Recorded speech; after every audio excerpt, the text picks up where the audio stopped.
고린도후서 9장 6절에서 12절까지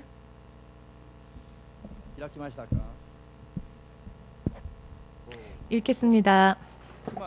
이것이 곧 적게 심는 자는 적게 거두고 많이 심는 자는 많이 거둔다 하는 말이로다. 각각 그 마음에 정한 대로 할 것이요 인색함으로나 억지로 하지 말지니 하나님은 즐겨내는 자를 사랑하시느니라. 하나님이 능히 모든 은혜를 너희에게 넘치게 하시나니 이는 너희로 모든 일에 항상 모든 것이 넉넉하여 모든 착한 일을 넘치게 하게 하려 하심이라. 기록한 바 저가 흩어 가난한 자들에게 주었으니 그의 의가 영원토록 있느니라 함과 같으니라. 심는 자에게 씨와 먹을 양식을 주시는 이가 너희 심을 것을 주사 풍성하게 하시고 너희 의의 열매를 더하게 하시니니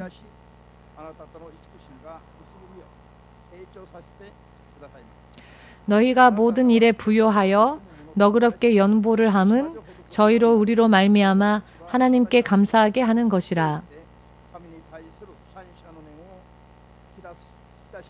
이 봉사의 직무가 성도들의 부족한 것만 보충할 뿐 아니라 사람들의 하나님께 드리는 많은 감사를 인하여 넘쳤느니라. 아멘. 주되신 하나님, 영원한 생명을 주님께서 주고자 하시는 자에게 주실 수 있으며 또 그것을 거둬가실 수도 있습니다. 모든 축복의 근본이 주님 안에 있으며 모든 것을 주가 쥐고 계십니다. 주께서 허락하신 주님의 이름은 주의 이름을 믿는 사람들을 주의 자녀로 삼아주신다는 약속입니다.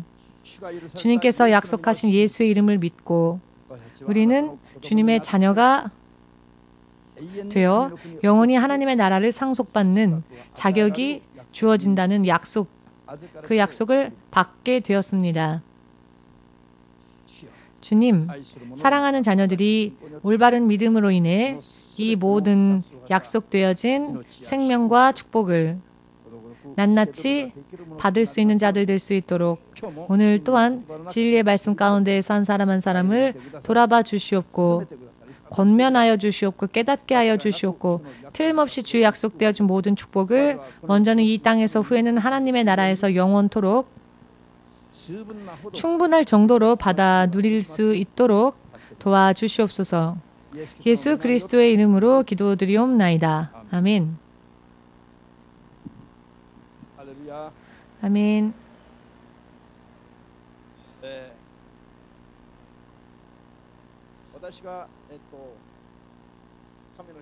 제가 주의 종으로 부름을 받고 매일 6시간, 7시간씩 기도하겠노라 결심을 하고 아침, 저녁으로 기도를 했습니다.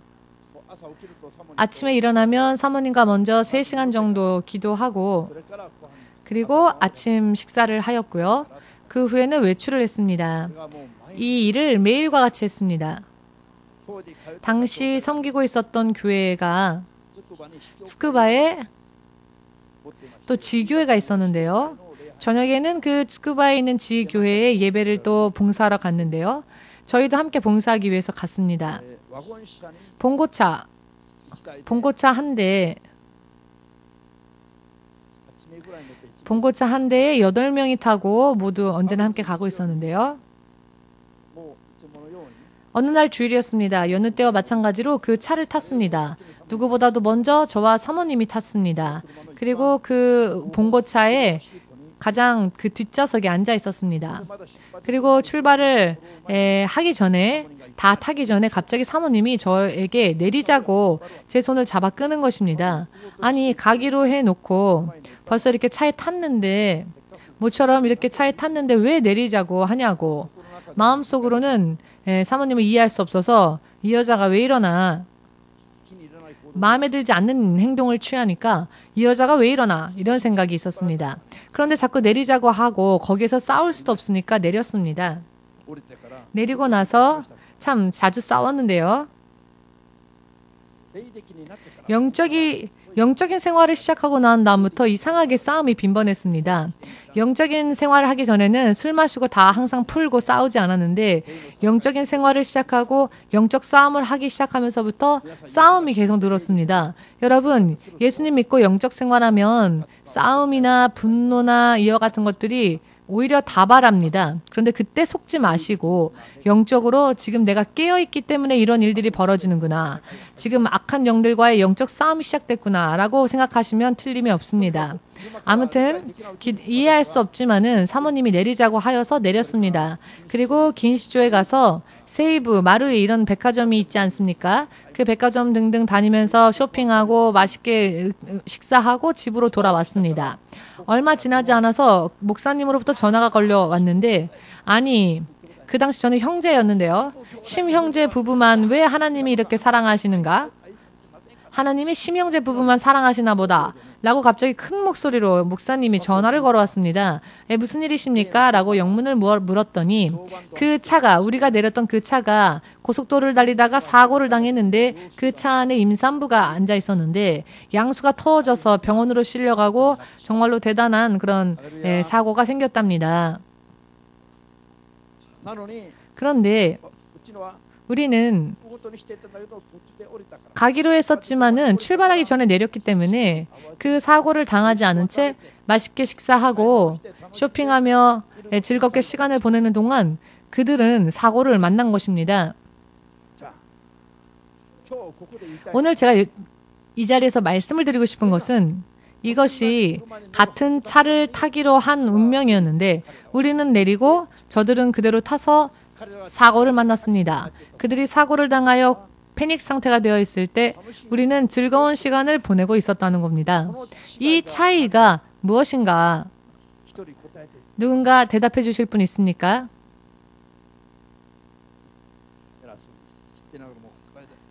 알면서도 말씀을 안 하시는 것 같습니다. 자, 제가 말씀드리겠습니다. 기도의 양의 차이입니다. 기도의 양의 차이입니다.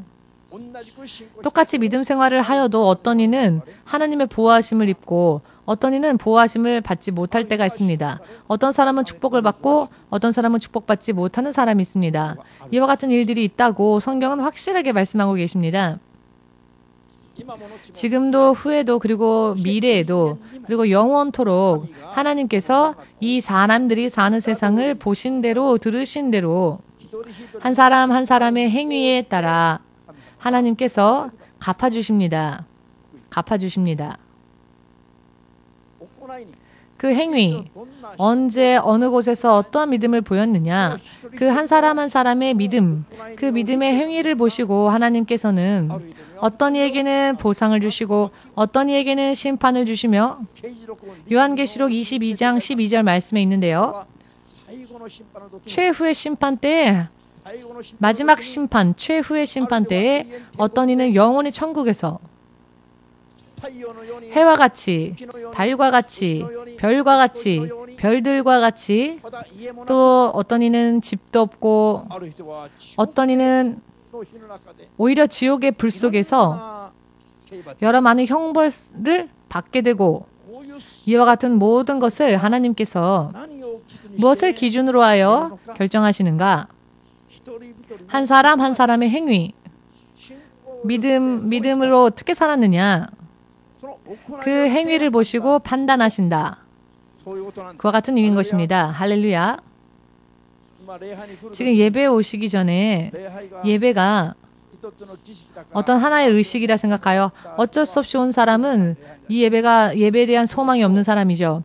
그러나 오늘 하나님의 얼굴을 바라보고 오늘 하나님과 교제하고 하나님의 음성을 듣고 하나님의 자녀로서 지금까지를 계산하고 지금부터 기적과 같은 인생, 그 같은 인생에 도전하고 싶다라는 믿음으로 온 사람들은 오늘로 운명이 바뀌는 사람도 있을 것이며 여느 때와 같이 그냥 온 사람은 여느 때와 같이 예배를 승리하지 못하는 사람도 있을지 모르겠습니다. 여러분, 기도의 시간, 기도 시간도 예배 시간도 무엇을 하는 시간이건 지금까지 마치 없었던 것처럼 오늘이 마치 처음인 것처럼 우리는 하나님께 나아가야 합니다. 그렇게 하는 사람과 그렇게 하지 않는 사람은 시간이 지나면 하늘과 땅의 차이가 벌어지기 때문입니다. 아멘 되십니까? 아무것도 하지 않는 곳에는 아무런 일도 일어나지 않습니다. 모두 함께 뿌리지 않는 곳에서는 결코 거두게 하지 않으신다. 뿌린 곳에서 무엇을 뿌렸느냐? 나쁜 것을 뿌린 자에겐 나쁜 것을 거두게 하시고 좋은 것을 뿌린 자에겐 좋은 것을 거두게 하십니다. 적게 거둔 자에게는 적게 뿌린 자에게는 적게 거두게 하시고 많이 뿌린 자에게는 많이 거두게 하십니다. 이것은 씨 뿌림과 우리가 받아야 할 축복의 법칙입니다. 이것은 몇천 년 전부터 미리 세상 사람들에게 너무나도 크게 너무나도 공공연하게 하나님께서 확실히 성경을 통하여서 거짓도 없이 감출 것도 없이 확실하게 하나님께서 발표하셨습니다. 이것이 바로 기준입니다. 아멘 되십니까? 이 성경의 말씀대로 사람이 얼마만큼 행동했느냐, 어떻게 행위를 취했느냐가 기준이 되는 것입니다. 같은 교회를 다니고 같은 자동차를 타고 같은 자동차를 탈 예정이었는데 도중에 우리는 사모님이 성령의 감화 감동을 받아서는 갑자기 급히 내리고 싶어져서 그 차를 내려서 즐거운 시간을 가지고 있었을 때에 어떤 사람들은 그 차에 탄 채로 성령으로부터의 아무런 계시도 받지 못한 채 자기들의 생각대로 달리다가 사고를 당하여서 임산부가 양수가 터지고 그대로 병원으로 옮겨지는 이런 패닉 상태가 벌어지는 상황이 생겼을 때에도 하나님이 왜 저들을 지키지 않으셨느냐? 저들을 지킬 만한 근거가 되는 기도가 부족했기 때문입니다. 믿으십니까? 믿으시는 분만 마음을 뜨겁게 하여 깨어서 아멘으로 박수를 주 예수에게 돌리시기 바랍니다. 모두가 소망이 하나님께 대하여 없습니다. 하나님께 대하여 소망이 없습니다.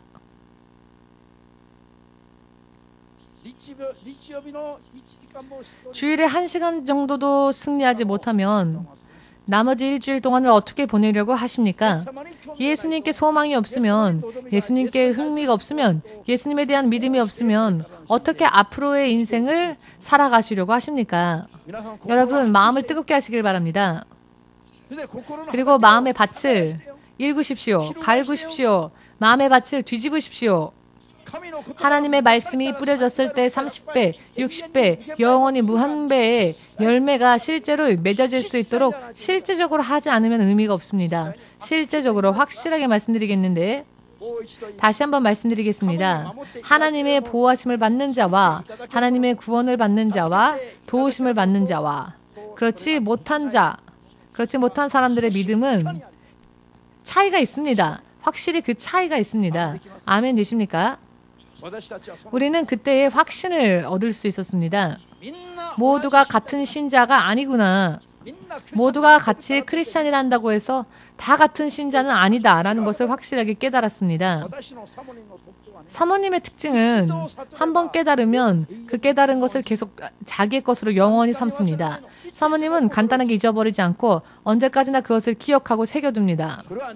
저와 사모님의 특징이 그렇습니다. 이 사건은 24년 전에 일어났던 사건입니다. 그런데 이런 경험이 하나 있으면 계속 그 경험을 되살리고 절대로 잊지 않습니다. 이것이 사모님과 저의 특징입니다.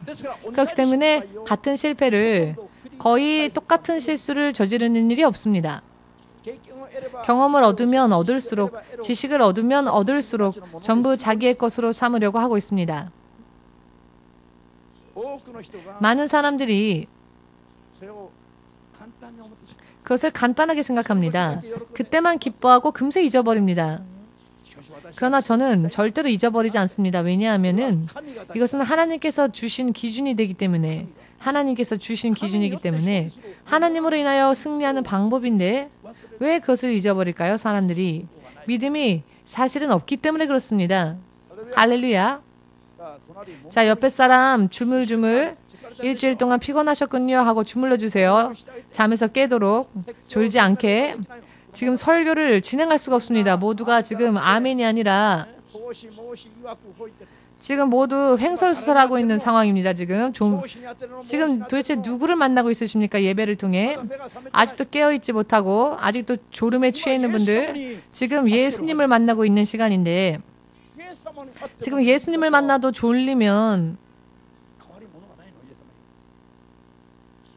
어떻게 하십니까? 예수님보다 더 훌륭하신 분이 없으신데 돈을 보이면 다 깨겠죠. 돈을 보이면 다 깨겠죠. 예수님께서 말씀하셔도 깨지 않는데 그러나 돈이 있으면 활짝 눈을 뜨겠죠. 농담이 아닙니다. 여러분, 목사님이 농담처럼 하는 것 같죠? 그러나 그 농담 속에서도 경고의 말씀이 있습니다. 멸망이라는 경고가 멸망시키려는 말이 아니라 하나님의 자녀로 영원히 세우기 위한 그와 같은 하나님의 메시지가 농담 속에도 있습니다. 여러분이 그것을 깨달으셨으면 합니다.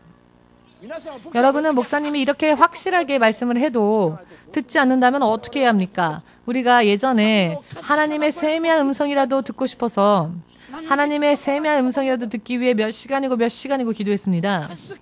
세미한 음성이라도 듣고 싶어서 정말 몰두하며 기도했고요. 육신적으로는 피곤할 정도로, 피곤하다 싶을 정도로, 싫다 싶을 정도로 기도했습니다. 그러나 기도한 결과로서 확실하게 말씀을 드려도 눈을 뜨지 않으면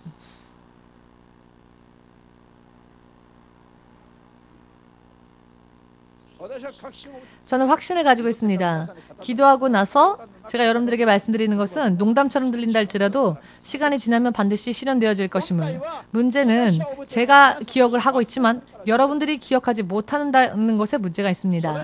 저는 기억하고 있습니다. 언제 누구에게 어떠한 말을 했는지. 시간이 지나면 그것이 실현되어지는 걸 볼 수 있습니다. 그러나 그 이야기를 들은 여러분들은 잊어버립니다. 그것이 문제입니다. 믿음은 모두가 다 똑같은 믿음이 아닙니다. 믿음은 개인 모두가 다 차이가 있습니다. 천차만별입니다. 여러 많은 모양의 믿음들이 있습니다. 믿음이 이렇다라고 다 말할 수가 없는 거죠. 왜냐하면은 결국은 믿지 않고 결국은 행하지 않고 결국은 구하지 않기 때문에. 그러나 시간이 흐르면 이번에는 결과가 하나님께서 결과를 내실 때가 찾아옵니다. 그러나 그때에는 희비가 교차하는 시기가 되겠지요. 기뻐하며 좋아하는 사람이 있는가 하면 슬퍼 애곡하는 자들이 나타나는 순간이 나타날 것이라는 것입니다. 기도가 취미가 아닙니다. 금식하는 것이 취미가 아닙니다. 기도와 금식은 힘듭니다. 그러나 그 고통보다도 결과를 낼 때, 결과가 나올 때에는 꿀보다도 더 단 그 결과가 영원히 나오기 때문에 지금 고통 가운데에서도 하고 있는 것입니다. 이것으로 끝날 것 같으면은 한 번도 속지 않겠죠.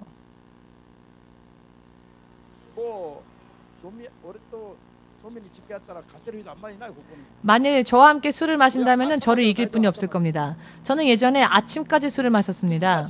이틀을 연속으로 마시지는 못할지 모르겠지만 아침까지는 멀쩡하게 술을 마실 수 있는 사람이었습니다. 물론 지금은 술을 마시지 않지만요. 이 말하지 않으면은 우리 목사님은 술도 마신대라는 소문이 퍼지니까 물론 지금은 절대로 술을 마시지 않습니다. 그러나 술을 마셔도 아마 여러분들에게 지지 않을 겁니다. 그런데 왜 그 좋아하던 술도 끊었을까요? 더 영원히 좋은 것을 하나님으로부터 얻을 수 있다는 걸 알았기 때문입니다. 이 약속을 믿으시길 바랍니다. 아멘.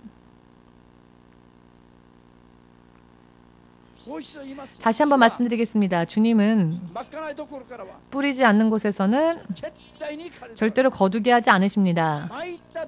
뿌린 곳에서 거두게 하시는 분이십니다. 나쁜 걸 뿌리면 나쁜 게 나옵니다. 영원히. 좋은 걸 뿌리면 영원히 좋은 게 영원히 나옵니다. 이것을 절대로 잊어버려서는 안 됩니다. 아멘. 자기의 믿음으로 보인 행위만큼 그것이 자기 믿음의 크기가 됩니다.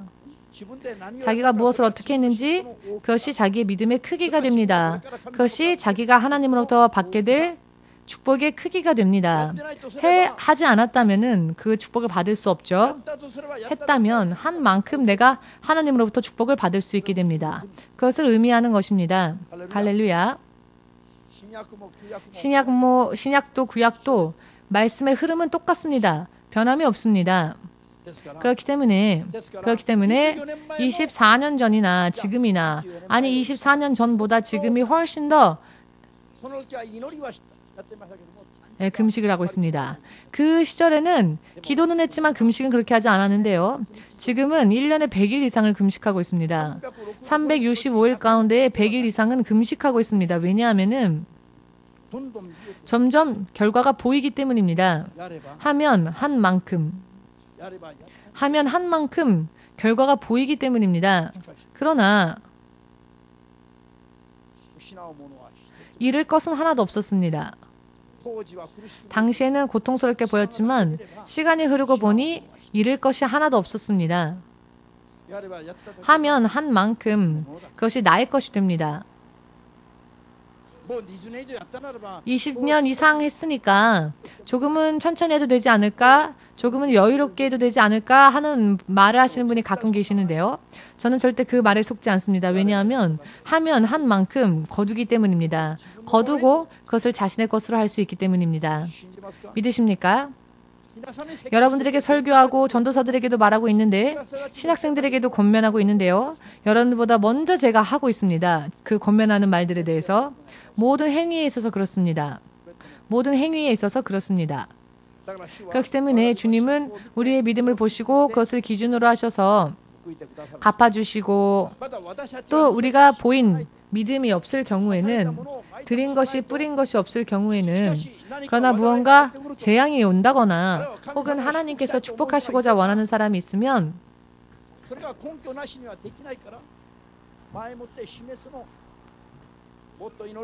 더 기도하라 혹은 더 금식하라 혹은 더 헌금하라 혹은 더 봉사하라 등등 미리 무엇을 먼저 하게끔 인도를 하십니다. 왜냐하면 축복하기 위해서.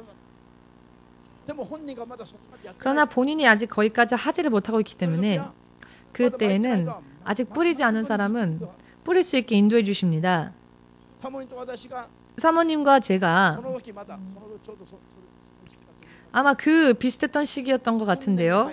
훈련에 들어가서 어떤 분이 가게를 맡겨서요. 그 가게 주인이 가게를 비웠기 때문에 저희가 계속 그 가게를 책임지고 저희 가게는 아니었지만 그 가게 주인이 한국에 잠깐 가게 되어서 그런 훈련을 했습니다. 그런데 월세가 정말 힘들었습니다.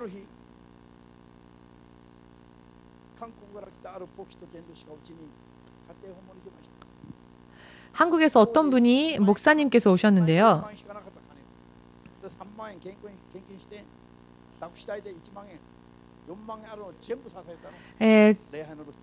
가정 방문을 와주셨기 때문에 야찜도 힘들지만 4만행을 헌금을 했습니다. 그날 저녁에 어떤 사람이 손님을 굉장히 많이 데리고 와서는 오늘 밤 이 가게를 통째로 빌릴 수 있게 해주십시오. 30만행 괜찮겠습니까?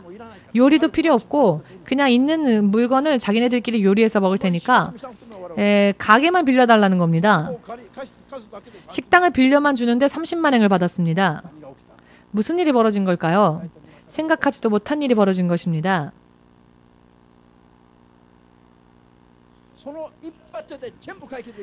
한 번에 그 월세를 해결했습니다. 한 번에 전부 월세가 해결되어졌습니다. 고민했었는데요.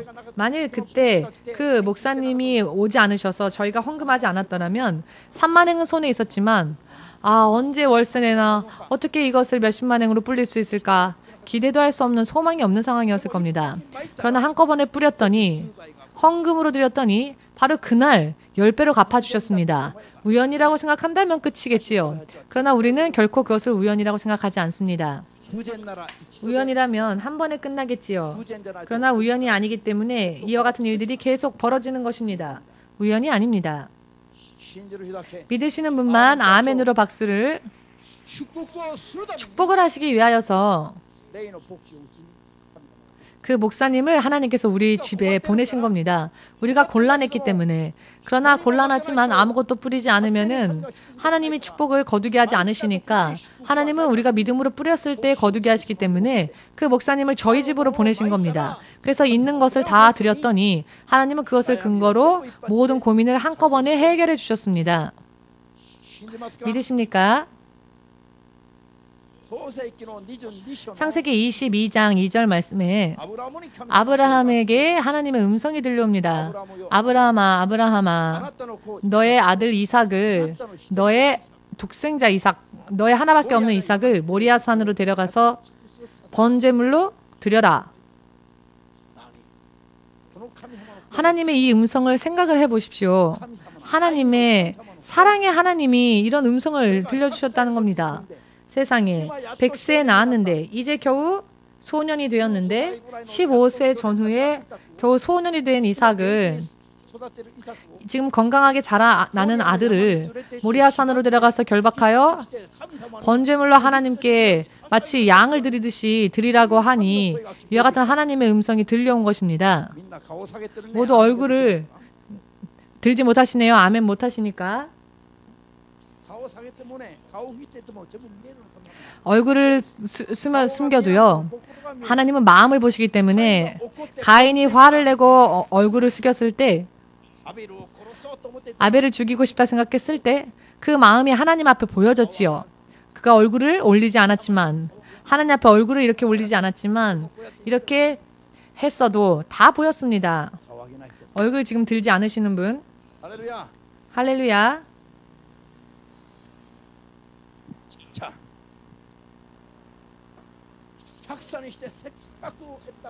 100세가 되어 겨우 얻은 아들을 지금 세휘보다도 더 성장해서 건강하게 자라고 있는 아이를 바치라고 번제물로.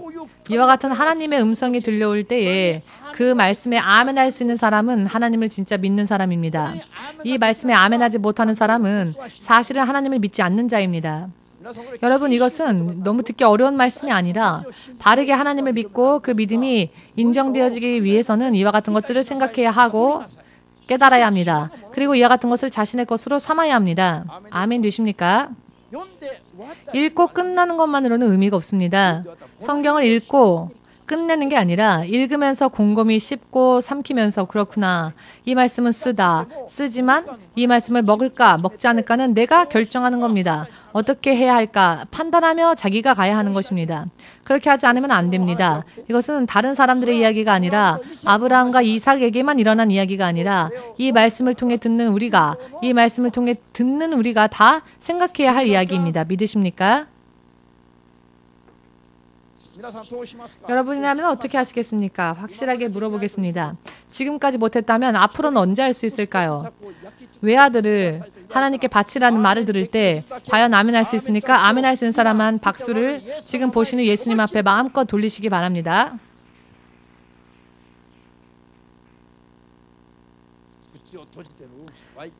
YKK표 지퍼로 입술을 닫고 아멘하지 못하는 이 입술들을 우리가 어떻게 할까요? 지금 노력하십시오. 믿음은 고백하고 인정하고 선언해야 합니다.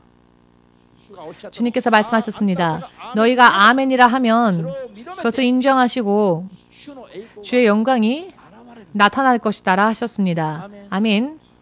아멘은요, 그냥 장난삼아 혹은 목사님이 설교가 자꾸 막히니까 아멘을 유도하는 게 아닙니다. 일방적으로 설교를 해도 의미가 없죠. 여러분들이 믿음으로 답해야 하니까요. 여러분들의 믿음을 자라게 하기 위해서 설교는 하는 것이니까요. 여러분들의 믿음이 자라야 합니다. 여러분들의 믿음이 성장해야 합니다. 여러분들의 믿음이 자라나기 위하여서 그 찬스를 주기 위하여 아멘을 유도하는 것뿐입니다. 할렐루야. 한 번에 결정되니까요. 한 번에 운명이 바뀌는 일도 많이 있기 때문입니다. 어떠한 일이 있다 할지라도 생각하지 않는 것, 스스로 생각하고 스스로 판단하지 않는 것, 들려오는 하나님의 음성에 믿음으로 맞추어서 의심치 말고 요동치 않고 아멘하고 그대로 직행하는 것, 이것이 축복에 들어가는 결정되어진 비결입니다.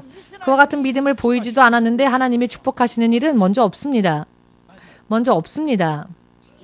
왜 믿음을 보시고 행위를 보시고 하나님은 축복하시는가? 그것은 하나님은 사람을 존중하시기 때문입니다. 노예처럼 조종하시는 게 아니라 로봇처럼 장난감처럼 하나님 앞에 조종되어지는 것이 아니라 한 사람이 사람의 인격을 가지고 하나님과 교제할 수 있도록 하나님은 우리의 믿음의 결정을 보십니다. 그때에는 우리가 정말 담대한 모습으로 하나님과의 약속이니까 우리의 약속을 지키면 이 약속이 성립되어지고 하나님이 축복을 주시는 것은 하나님의 의무인 겁니다. 그렇다면 우리는 약속으로 인해 그 축복을 당당하게 받는 것입니다. 그러니 자녀와 같이 당당한 모습으로 하나님 앞에 나아가는 그 길을 하나님은 허락하시기 위하여서 우리를 하나님의 자녀로서 우리의 신분을 올리시고 우리를 존중하시기 위하여서 하나님은 약속 가운데 우리의 결정권을 존중하십니다. 바로 여기에 우리의 믿음의 행위가 필요하다는 것입니다. 내가 행한 부분만큼 우리는 담대하게 하나님 앞에 받을 수 있습니다. 이와 같은 하나님의 법칙을 잘 깨달으시길 바랍니다. 우리를 착취하시기 위함이 아니며 우리를 존중하시고 하나님의 자녀로서 우리를 대하시기 위하여서 약속 가운데 담대하게 하나님과의 대등한 언약 관계에서 축복을 우리에게 주시기 위하여서 하나님께서는 이와 같은 조건을 준비하고 계십니다. 할렐루야. 아멘 되십니까? 예전에 저는 시골에서 자랐습니다. 저는 농부의 아들이었습니다. 우리 시골에서는 우리 집이 논밭이 제일 많았습니다. 그래서 할 일이 많았습니다. 그렇지만 가을에 추수할 때가 되면 그 수확물이요, 마을 사람들의 어떤 수확보다도 우리 논밭의 수확물이 더 많았습니다. 그러면 마을 주민들이 10명이고 20명이고 우리 집 수확 일을 거들기 위해서 옵니다. 그래서 모두가 힘을 합쳐줘서 겨우겨우 추수할 수 있었습니다. 아침 새벽에 동트기 전부터 일해서 해가 저물 때까지 일합니다. 그렇지만 논과 밭을 가지지 못한 분들, 씨를 뿌릴 밭이 없는 분, 씨를 뿌리지를 못하니 우리 일을 하지만 자기들의 일은 없는 겁니다. 그날의 임금만 받고 만족할 뿐이지 곳간에 저축할 그와 같은 것들이 없는 것입니다. 다른 마을 분들은. 저는 이 광경을 보고 자라났습니다. 그런데 그 중에 어떤 분은 비어있는 땅이 있었습니다. 사람의 어떤 놀고 있는 땅이 있으면 그 땅을 빌려서 뿌릴 씨를 우리 집에서 빌려서는 그 비어있는 땅에 씨를 뿌리는 분이 있었습니다. 이런 분들이 1년, 2년 지나면 자기의 논밭은 없지만 자기의 논밭이 있는 사람들처럼 그렇게 그 추수와 수확을 거두어가는 것을 보았습니다. 이와 같은 것을 어렸을 때부터 보고 자랐습니다. 이와 같은 씨 뿌림의 이야기를 읽을 때 너무나 자연스럽게 저는 이해가 됩니다. 아이 때부터 이미 알고 있는 사실이었기 때문에 뿌릴 씨가 없으면 빌려서라도 뿌리면 수확이 기다리고 있습니다. 그 뿌린 것의 몇십 배의 수확이. 논과 밭이 없으면 다른 사람의 그 땅까지 빌려서 씨를 뿌리면 이것이 얼마 되지 않은 그 땅을 빌린 값만 돌려주면 나머지는 다 자기의 것들이 되니까 이걸 몇 년씩 하다 보면은 꽤 유복하게 됩니다. 다른 사람의 것이라도 빌려서라도 하면 윤택해지는 모습을 저는 보았습니다. 하나님은 왜 이와 같이 씨 뿌림의 비유를 통하여서 우리에게 말씀으로 주셨을까요? 정말로 이대로 되기 때문입니다. 이대로 되기 때문입니다. 언제까지나 밭도 없고 논도 없고 나는 이렇다 비관하고 언제까지나 뿌리지 않는 사람은 언제까지나 아무것도 거둘 수 없습니다. 그저 그날 임금을 받고 노동만 할 뿐이지 그날 받을 돈 이외에는 없습니다. 그러나 다른 사람의 땅이라도 빌려서 그 밭을 갈고 뿌릴 씨가 없으면 빌려서라도 씨를 뿌린 사람들은 2년, 3년, 5년 지나면 꽤 풍성하게 그 삶이 윤택해졌습니다. 지금도 그 마을에 그렇게 윤택해져서 살고 계신 분이 지금도 계십니다. 이삭을 번제물로 드리라. 창세기 22장 16절에서 18절 사이에 있는 이 말씀을 소개하겠습니다. 너가 여기까지 내 말을 지켰으니 너의 자손의 숫자를 하늘의 별과 같이 바닷가의 모래알과 같이 너의 자손을 내가 번성시키리라 라고 약속하셨습니다. 너의 자손에 의하여 열국이 축복에 들어가게 될 것이다 라고 약속하셨습니다. 너가 나의 말을 듣고 순종했기 때문이다 라고 써 있습니다. 여러분, 아브라함을 축복하시고 싶으셨습니다. 하나님은. 그러나 아브라함이 뿌린 게 없었습니다.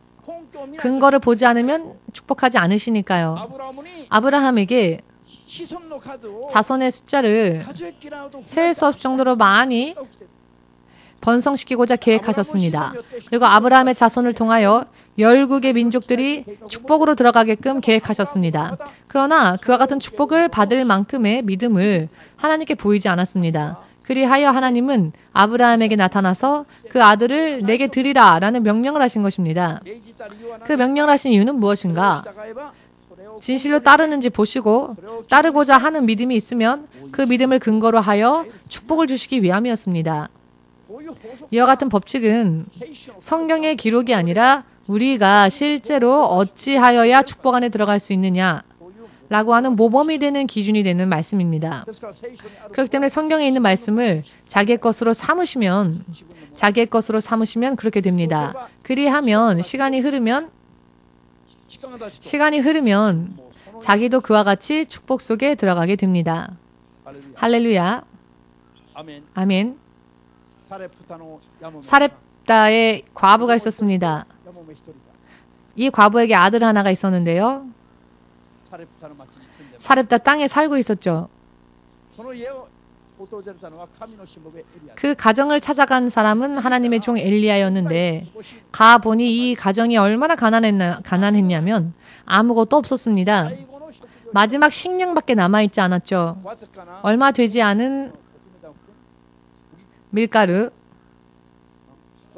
얼마 남지 않은 한 줌의 밀가루 정도, 한 줌 정도의 밀가루, 그리고 이제 얼마 되지 않은 기름. 이 기름으로 빵을 반죽하여서 구워 먹으면 이제는 먹을 식량이 없으니 죽을 날만 기다려야 하는 상황이었습니다. 그것이 그들이 가지고 있던 마지막 식량이었습니다. 이렇게 너무나도 가난한 가정에 찾아온 엘리야가 뭐라고 말을 하냐면 그 사정을 듣고 난 뒤에 그것으로 빵을 만들라라고 말합니다. 그러나 그것은 빵을 만들어서 너와 너의 아들이 먹기 전에 먼저 나에게로 가져오라 라고 말합니다. 지금 세상에 이런 목사님이 있다면 아마 데모가 일어날 겁니다. 한국의 촛불 집회 같이 아마 촛불 집회가 일어날 것 같습니다. 아니, 신목사가 저렇게 가난한 가정에 찾아가서는 마지막 가지고 있는 재산까지 다 뺏어갔다 라고 하는 소문이 퍼지면 모두가 바리게이트를 치고는 데모하려고 모일지도 모르겠습니다. 그런데 왜 이 일을 허락하셨을까? 이것을 허락하신 분은, 이렇게 하게 하신 분은 엘리야가 아닌 하나님이셨습니다. 자, 사랑의 하나님께서 넘치도록 모든 면에서 축복을 주실 수 있다. 우리가 8절에 읽었죠. 그 하나님께서 어찌하여 이와 같이 말도 안 되는 일을 시키셨을까요? 근거가 없으면 절대로 축복할 수 없기 때문에 모두 함께 하나님은 사람을 무시하고 차별하고 동정하고 하는 분이 아니다. 아멘. 여러분, 하나님께서 당신의 자녀를 만드시기 위해서 이와 같은 일을 하십니다. 너는 가난하지, 너는 약하지, 이렇게 무시하고 불쌍하게 생각하여서 그냥 동정만, 자, 이걸 가지고 가라, 적선을 베풀듯이, 괜찮지 이걸로? 자, 그럼 감사해. 이렇게 사람을 그냥 동정하고 스스로를 뽐내시기 위해서 하시는 분이 아니라 하나님은 사람의 행위를 존중하시고 하나님과 교제할 수 있는 대등한 그와 같은 존재로서 인정하시기 때문에 믿음의 행동을 유도하십니다. 이것을 확실히 깨달으시길 바랍니다. 아멘. 사렙다의 과부가 더 이상 비참해지지 않기 위해서는 그냥 필요한 것만 주는 것이 그 사람에게 유익한 것이 아니라 그 사람 안에 있는 믿음을 일으켜서 그 믿음으로 하나님 앞에 당당하게 받고 축복을 받고 약속 가운데 들어가게 하시기 위함이었습니다. 믿으십니까? 만일 이해가 되지 않는다면 이해가 될 때까지 기도하십시오. 이것을 깨달으면 하나님께서 얼마나 젠틀하신 신사적인 분이신지를 알 수 있을 겁니다. 하나님은 사람을 비참하게 하지 않으십니다. 하나님은 사람을 존중하시기 때문에 우리 안에 있는 믿음의 행위를 일으키시기 위하여 유도하십니다. 아멘 되십니까? 사렙다의 과부는 아무도 돌아봐주지 않는 비참한 여성이었습니다. 그러나 하나님께서 그 사렙다 과부를 보셨습니다. 그 이유는 그 사람을 구원하시기 위함이었습니다. 축복하시기 위함이었습니다. 일방적으로 도우는 것이 아니라 믿음으로 그 사람을 구원하시기 위함이었습니다. 그리하여 이스라엘에 3년 동안 심한 기근이 들 것을 하나님은 아시죠. 그 과부의 아들이 죽을 병에 걸려서 죽게 될 것이라는 것도 하나님은 다 알고 계셨습니다. 그러나 본인의 믿음을 보이지 않으니까 근거를 보지 않고 축복하시지 않으시기 때문에 그가 믿음을 보이게끔 유도하시기 위하여서 종을 그 집으로 보낸 것입니다. 아멘 되십니까? 과부는 그와 같은 믿음을 가지고 있는 사람이었습니다. 아무런 말하지 않고 침 꿀꺽 삼키면서 자기와 자기 아들은 침을 꿀꺽 삼키지만 마지막 식량을 주의 종에게 드립니다. 자기들의 입술에 넣는 것이 아니라 침을 꿀꺽 삼키면서 그 만든 빵을 엘리야 앞에 가져갑니다. 그랬더니 엘리야가 그래 너의 기분을 내가 알았다. 자 기분만 마음만 받겠다. 이건 너희가 먹어라 하지 않고요. 그냥 맛있게 먹었습니다. 먹고 있는 신 목사님의 얼굴을 상상해 보십시오. 한 대 때리고 싶지 않겠습니까? 이 불신앙의 여러분들은 목사님이 드실 때에 하나님께서 드시는 거다 라고 생각하면 틀림이 없을 겁니다. 하나님을 대접하듯이 그렇게 대접하면 틀림이 없을 겁니다. 자, 엘리야는 남김없이 먹었습니다. 이때에 목사님이 그렇게 하지 마 라고 하면 안 되는 겁니다. 왜냐하면 이것은 하나님이 여러분을 완벽하게 축복하시기 위한 계획이기 때문에 이것을 확실하게 깨달으시길 주 예수 이름으로 축복합니다. 이와 같은 법칙을 모르는 사람들이 나는 크리스찬이에요 라고 말한다면 그건 이상합니다. 하나님과 이와 같은 약속, 이와 같은 법 안에서 교제를 나누지 못하는 사람이 어찌 크리스찬이라 할 수 있겠습니까? 크리스찬은 예수로 인해서 사는 사람들이 크리스찬이라 합니다. 그리스도 예수로 인해 사는 사람이 아닌데 어떻게 크리스찬이라 할 수 있습니까? 이상하지 않습니까? 그리스도 예수로 인해 살아서 인생의 결과를 예수님 안에서 내는 자가 되어야 합니다. 그런 사람이 크리스찬입니다. 그와 같은 사람이 되고자 원하신다면 이 성경의 말씀들을 빨리 여러분들의 것으로 소화하시기 바랍니다. 3년 6개월 동안 기근이 덮쳤습니다. 먹을 것도 마실 물조차 없어서 이대로라면 굶어 죽을 수밖에 없는 상황 가운데에서 기름병 안에 있는 얼마 되지 않는 기름이 그리고 항아리 안에 있는 밀가루가 퍼도 이게 다 없어지지가 않는 겁니다. 아침에 자고 일어나면 다시 그 병 안에 기름이 있고 그 항아리 안에 밀가루가 있고 그날 먹을 3년 6개월 동안 이 기적이 계속되어졌죠. 다시 이스라엘에 비가 내려서 다시 생산할 수 있을 때까지 그래서 추수할 것들이 생길 때까지 아무 일 하지 않았지만 매일매일 일용할 양식이 정말로 불가사의하게 채워진 것입니다. 기적적으로. 이와 같은 축복을 주시기 위하여서 사전에 미래를 다 알고 계시는 하나님께서 미리 그것을 준비케 하시기 위하여서 먼저 내게 바쳐라 라고 말씀하신 것입니다. 가져오라 라고 하신 것입니다. 이것이 하나님께서 냉정하게 사람들의 것을 착취하시기 때문에 이런 것입니까? 3년 6개월이 아니라 영원토록 축복하시기 위하여서 온전히 대등한 관계에서 신사적으로 근거를 만들어 우리를 축복하시기 위함이었습니까? 이것을 깨달아야 합니다. 아멘. 이와 같은 성경의 말씀의 근거는 이와 같은 근거를 통해서 우리가 행위로 옮기면 하나님은 도망치지 않으십니다. 하나님이 피하실 수가 없죠. 왜냐하면 하나님께서 친히 하신 약속이니까요. 하나님께서 피하지 않는다고 하신 약속을 왜 신자들이 피합니까? 할 수만 있거든 이런 일을 하기 싫다. 할 수만 있거든 이런 일을 만나고 싶지 않다. 그것은 하나님의 계획 속에서 도망가고 싶다는 것입니다. 무언가 축복하시기 위해서 이것을 해라 라고 말씀하시려고 하니 이미 도망가 있는 겁니다. 꼭 이럴 때 교회 안 옵니다. 왜 그럴까요? 꼭 들어야 할 말씀이 있을 때에 교회를 오지 않습니다. 성령의 인도를 받지 못하기 때문입니다. 성령의 인도를 받지 못하기 때문입니다. 어떻게 하다가 오늘 교회 왔는데 마침 이런 설교를 하시네. 그렇다면 그 말씀을 붙잡아야 합니다. 말씀을 불독처럼 붙잡아야 합니다. 이와 같은 말씀은 결코 놓쳐서는 안 됩니다. 자기의 것이 될 때까지, 소화될 때까지 붙잡고 늘어져야 합니다. 모처럼 왔는데 이런 설교네. 그냥 자자. 자시려면 자십시오. 할렐루야. 아멘.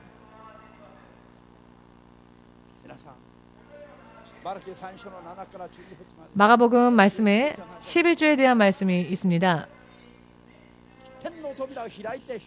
죄송합니다. 말라기인데요. 하늘의 문을 열기 위해 바치라라고 하십니다. 악한 것들이 공격하여서 너희의 것을 다 흩을 때에 그 공격 안에서 보호하심을 입기 위하여 11조를 드리고 모든 주권이 하나님 안에 있다는 것을 인정하라. 그리하면 진실로 모든 주권이 하나님 안에 있음을 하나님이 보여주실 것이다. 이와 같은 축복입니다. 일단 드리면 하나님은 9를 지켜주시는 게 아니라 10 중에 1을 드리면 10의 9를 지켜주시는 게 아니라 영원토록 지켜주십니다. 아브라함이 이삭을 드리고자 하였을 때 이삭은 물론이요 이삭을 통하여 셀 수 없을 정도로 많은 아브라함은 스스로 셀 수가 없는 그 같은 숫자의 사람들이 믿음으로 이제 하나님 앞에 나오게 되는 겁니다. 아브라함을 통해. 아브라함이 받은 축복은 아직도 끝나지 않았습니다.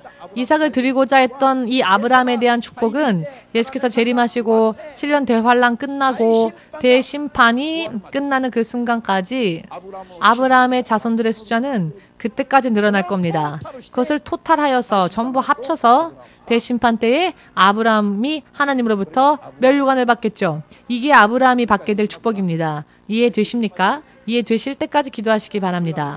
이것이 보이는 분들은 정말 눈이 튀어나올 정도의 큰 축복이라 놀라지 않을 수가 없는 축복입니다. 아브라함이 이삭 하나를 드리고자 하였을 때 그가 받은 축복은 대심판 때까지 믿음으로 구원받는 모든 자들이 아브라함이 받게 될 멸류관이 되는 것입니다. 깨닫고 믿으시기를 예수님의 이름으로 축복합니다. 아멘. 여러분, 썩을 것으로 이제 이 한순간을 위하여서 한순간에 취하고 나면 없어질 것을 하나님께 드리면 하나님은 영원히 갚아주신다는 것입니다. 지난 금요일날 전명숙 집사님이 간증을 했습니다. 제가 깜짝 놀랐습니다. 간증 중에 이런 내용이 있었는데요.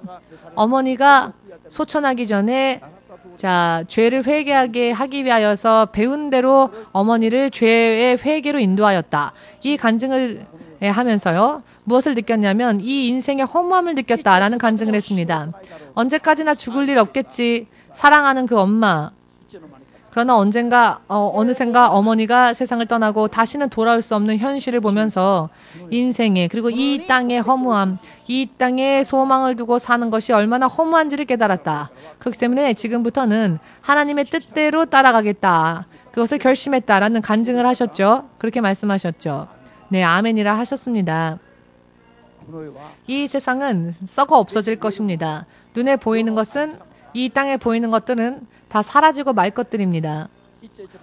언제까지나 남는 것은 이 세상에 없습니다.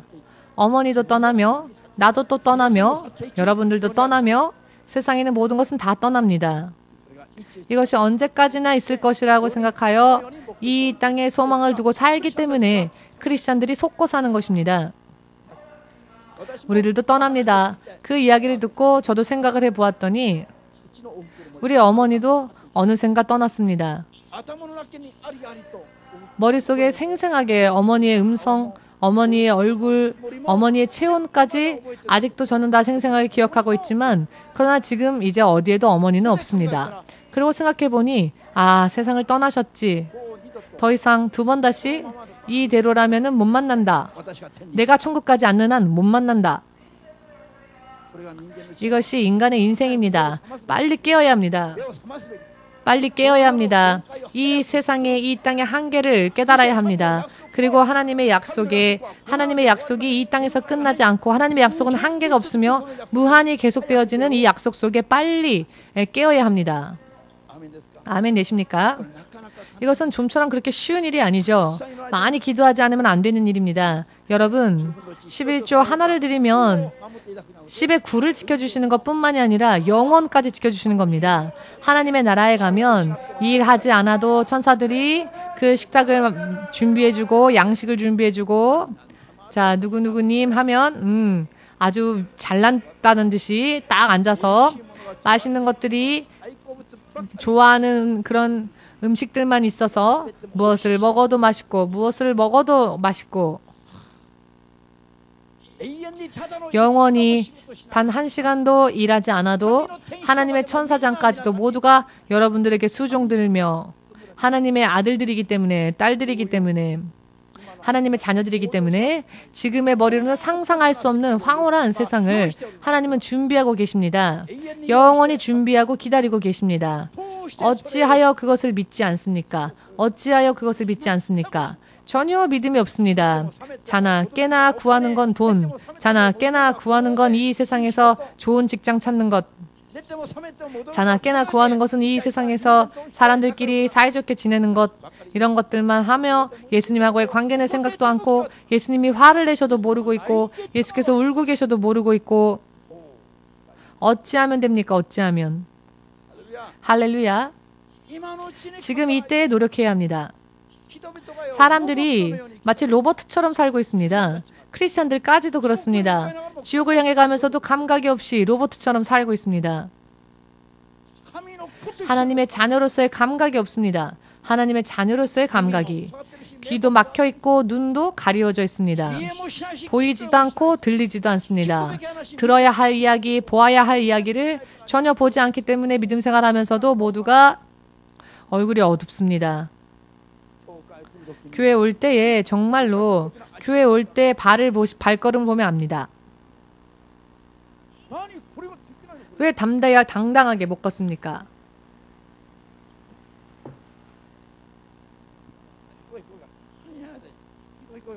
가자. 아이 싫어. 뭐가 싫습니까?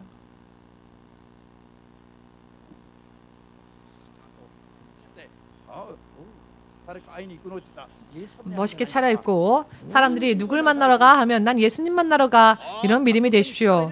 머리 예쁘게 치장하셨네요. 어디 가십니까? 오늘 예배니까요. 주께서 기뻐해 주시고 그 결과를 내주십니다. 아멘 되십니까?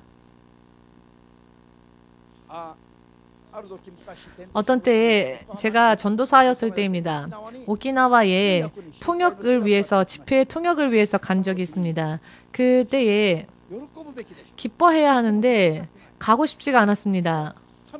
하나님의 종이 하나님의 일을 해야 하는데 싫다니 말이 안 되죠. 마음이 어두웠습니다. 최악으로 싫었습니다. 아무리 생각을 해도 기뻐지지가 않았습니다. 굉장히 그 마음이 무거웠습니다. 그리고 너무나도 이렇게 힘든 상황이었기 때문에 3일 금식을 했습니다. 하나님, 어찌하여 제가 오키나와에 가는 것이 이렇게도 싫을까요? 왜 이렇게도 마음이 어두울까요? 먼저 3일 금식을 하면서 기도할 테니 주님 도와주십시오. 비행기에서 어떤 집사님이 제 옆에 앉았습니다. 그 집사님한테도 고백을 했습니다.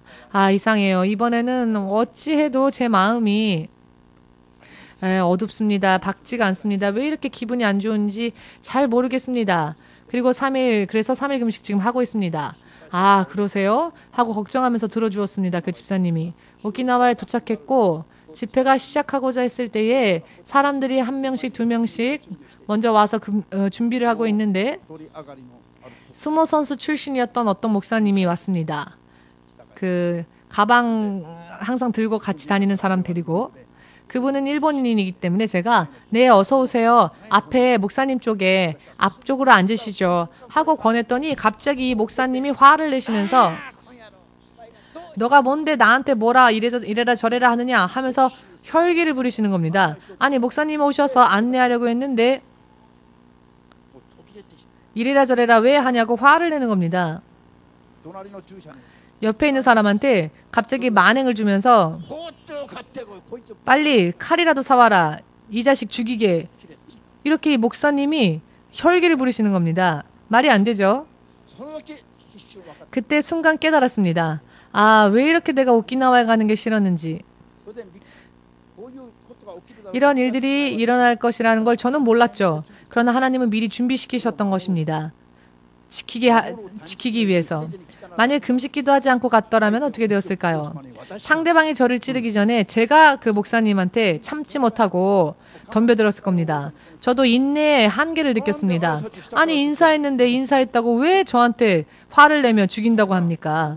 그래서 제가 계속 생각을 했습니다. 만일 싸움이 실제로 일어나면 어떻게 할까? 어디부터 때릴까? 먼저 얼굴을 한 방에 정중앙을 때려서 의식을 잃게 하고 그 다음엔 이렇게 할까? 그 다음엔 이렇게 할까? 머리로 계속 생각을 하는 겁니다. 자, 조금만 더 화내봐라. 조금만 더 덤벼와라. 그럼 나도 안 참는다. 이렇게 머릿속에 대책을 세우면서 대응하고 있었습니다.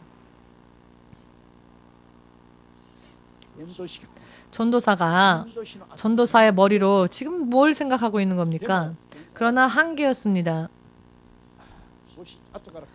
나중에 대해서 제가 생각을 했는데요. 만일 그때 3일 금식하지 못했더라면 오히려 제가 참지 못한 채 정말로 아무것도 나쁜 일을 한 게 없는데 아무런 나쁜 일을 한 게 없는데 죽인다고 사람들 앞에서 모욕을 주니 내가 참지 못하여 오히려 제가 먼저 달려들었더라면 저는 주의 종의 길이 끝났을 거라고 생각합니다. 그때에. 그러나 3일 금식으로서 하나님이 미리 어떻게 하셨느냐? 이렇게 될 것을 미리 아신 하나님께서는 미리 금식함으로써 준비시켜 주셨습니다.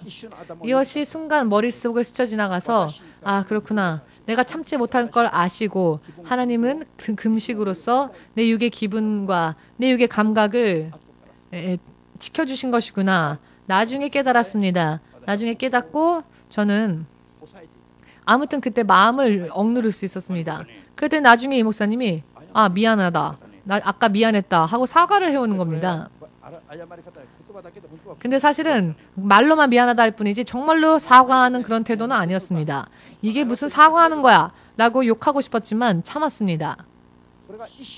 이것이 평생에 있어서의 저의 공부가 되었습니다.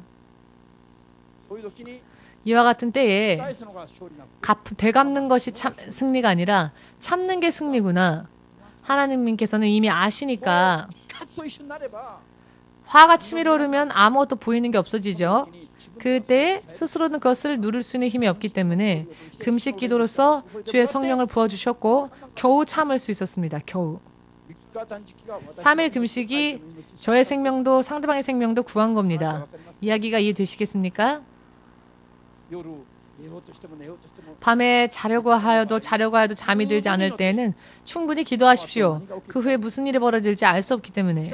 그러나 하나님께서는 아시기 때문에 미리 기도시키기 위해서 깨우실 때가 있습니다. 그때 잠을 들지 못하게 하시니까 그럴 때에는 절대로 그냥 모르는 척 무시하고 자면 나중에는 무슨 일이 벌어져도 주님이 지키지 않으십니다. 이와 같은 것들은 여러분들이 승리하기 위한 진리의 정말 핵입니다. 핵, 골수와 같은 것. 진리의 골수, 핵. 골수와 같이 중요한 이야기입니다. 운명이 어떻게 될지 결정짓는 이야기입니다.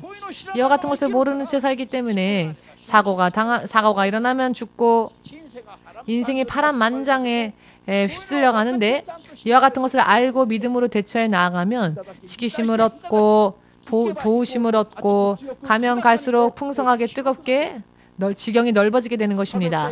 깨닫고 믿으시기를 주님의 말씀을 들으면 단 한 번의 아멘으로 받아들이셔서 그대로 따라가는 여러분이 된다면 하나님에 의하여서 여러분의 운명이 바뀌어지게 될 것입니다. 아멘 되십니까?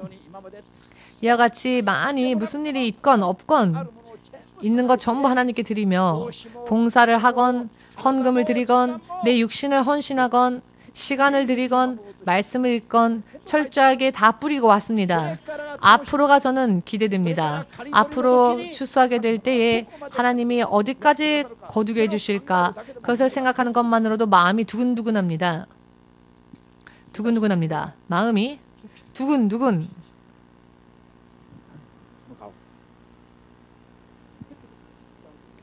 두근두근이 아니라 두근두근합니다. 정말 두근두근합니다. 넘칠 듯합니다. 넘쳐서 흘러 넘칠 정도로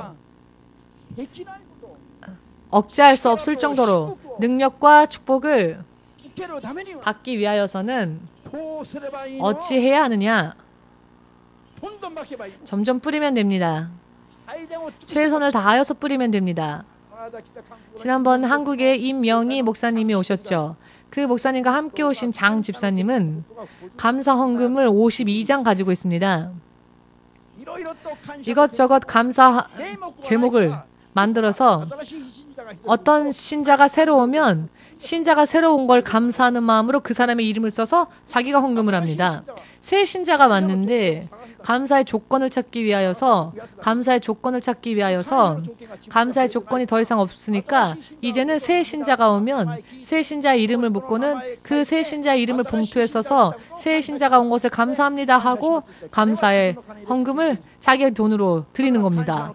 그래서 감사 헌금 봉투만 그 집사님의 이름으로 52장 있답니다. 이분의 남편이 돈을 많이 버는 분인데요.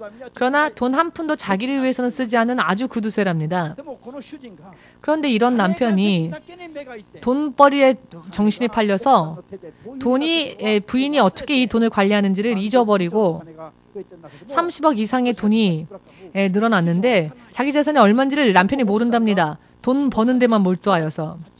그래서 이 부인이, 이 장집사가 18개의 통장을 만들어서는 관리하는데 결국 이 30억의 돈을 이 부인이 관리하고 있는 겁니다. 남편은 자기에게 돈이 얼마 있는지도 모른답니다. 지금. 어느샌가 이렇게 흐름이 바뀐 것입니다. 남편은 예수님을 아직 안 믿는답니다. 믿지 않고 그런데 부인은 열심히 믿고 있는 사람입니다. 감사의 헌금 봉투만 52장이니 감사를 드린 만큼 남편이 번 돈이 전부 부인의 통장이 되는 겁니다. 그렇게 지난번에 왔었을 때 우리 교회에 오셨을 때 입에 거품을 물면서 자랑을 했습니다. 감사의 조건을 드리고 계속 드렸더니 하나님께서 부인만 부자가 되고 결국 돈 버는 남편은 그냥 돈을 버는 일만 하고 있을 뿐입니다. 지금. 돈을 버는 일만 하고 있고 그 돈을 쓰는 사람은 부인입니다. 30억의 돈을. 의미를 이해하시겠습니까? 부인은 하나님께 드렸기 때문에 그렇습니다. 새 사람이 오는 것만으로도 자기가 감사합니다. 그랬더니 돈 한 푼도 자기를 위해 쓰지 않았던 남편의 그 돈이 그것도 30억이라는 돈이 이제는 부인의 마음대로 주무를 수 있게끔 흐름이 바뀐 겁니다. 하나님은 살아계십니다. 살아계십니다. 이 집사가 드린 것보다도 더 많은 돈이 장 집사님의 통장에 점점 쌓이고 있습니다. 깨달으셨는지요? 마지막으로 하나님은 뿌리지 않은 곳에서는 거두지 않으신다. 많이 뿌리면 영원히 거두시게 하신다. 조금만 뿌리면 조금밖에 거두지 못한다. 아멘 되십니까? 기도도, 헌금도, 봉사도, 전도도 모든 것이 그렇습니다. 모든 것이